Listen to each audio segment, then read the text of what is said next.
with, we're going to first look at the vertical translation, the shift.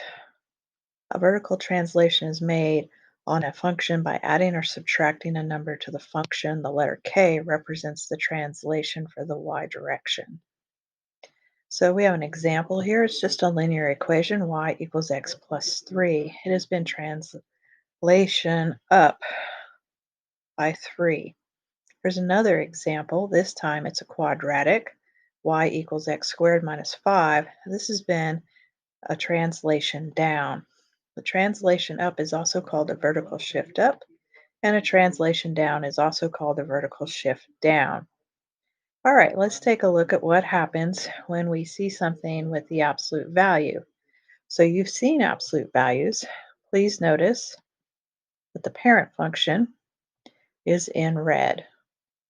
Okay, we're going to move the parent function. And so the vertical transformation is up 2.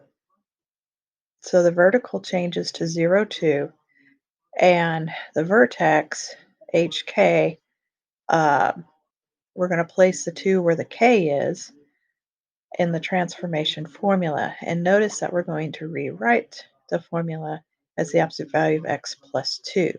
So 2 goes in where the K is in the formula, and the 2 goes into the ordered pair in the K position.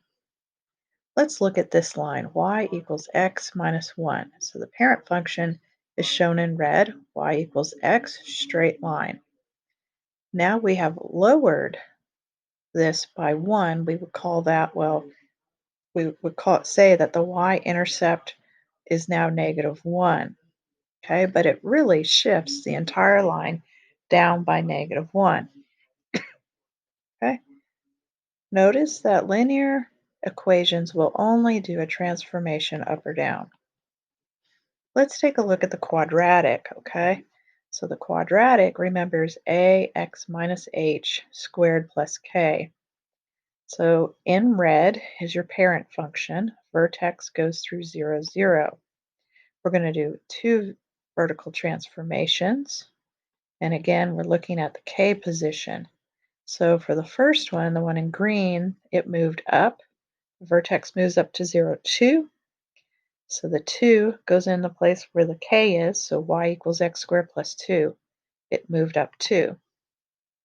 All right, the vertex for the blue one moves to 0, -2. Our equation becomes x squared minus 2, and that means this moves down 2. All right, these are our square root vertical translation. Please notice that y equals a square root of x minus h plus k. So the blue is just y equals the square root of x, and that's your parent function. So the red, the vertex or the point that it starts at moves up to 0, 2. So we get y equals the square root of x plus 2, moved up 2. And the green one, the vertex or the point where it starts moves to 0, -2. Your equation becomes the square root of x minus 2, and it moves down. Horizontal translations. A horizontal translation is made up of a function by adding or subtracting a number to the x. The letter h represents the translation in the x direction. Okay, so our example here is x equals x plus 3, translation 3 to the left to -3. The other example is y equals x minus 5 squared, and we have a translation 5 to the right. So translation left is also called a horizontal shift left. Notice it is positive with the x. A translation right is also called a horizontal shift left. Notice it is negative with the x. Okay, let's take a look at this example here. So we have a quadratic horizontal transformation. Parent function is in blue, y equals x squared. The vertical transformation happens with h, so it's in there with the x. The vertex is moving to 3, 0. So that means our equation becomes y equals x minus 3 squared. This moves to the right 3. Let's take a look at a absolute value horizontal transformation, where y is equal to a times the absolute value of x minus h plus k.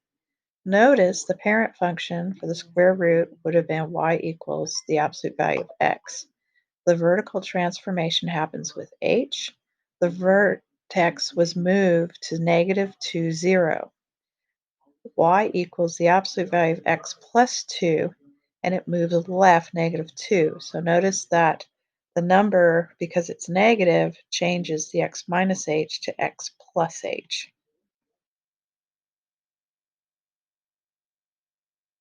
Okay, square root horizontal translation again works the same. Notice that the parent function is in blue, basically. Okay, y equals square root of x. So in the horizontal transformation, it happens with the h. So with the vertex, or where it starts at, moves to 2, 0, then we place that in with the x. So we have x minus 2. It moved to the right 2. That's in the red. If we look at the green line, the vertex moves to 0, negative 2.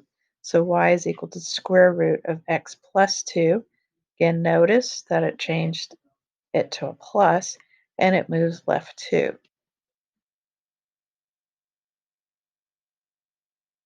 Okay, reflection. A reflection on the x-axis is made on our function by multiplying the parent function by a negative. Multiplying by a negative flips the graph of the function over the x-axis. So we have an example here of y equals negative x squared, and that is a reflection of the parent function y equals x squared. Let's take a look at how that looks. So here's our parent function, and there is our reflection. It just flips over the x-axis. Okay? All right, let's look at the absolute value. And the absolute value, y equals negative x. Notice that the reflection is in red, and it just flips it over the x-axis. Okay?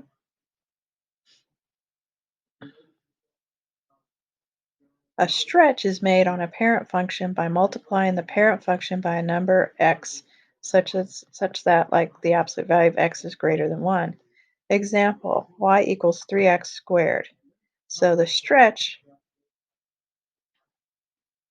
is also referred to as the narrowing of the graph of the function closer to the y-axis. Let's take a look at this line. So on our example here, y equals 2x.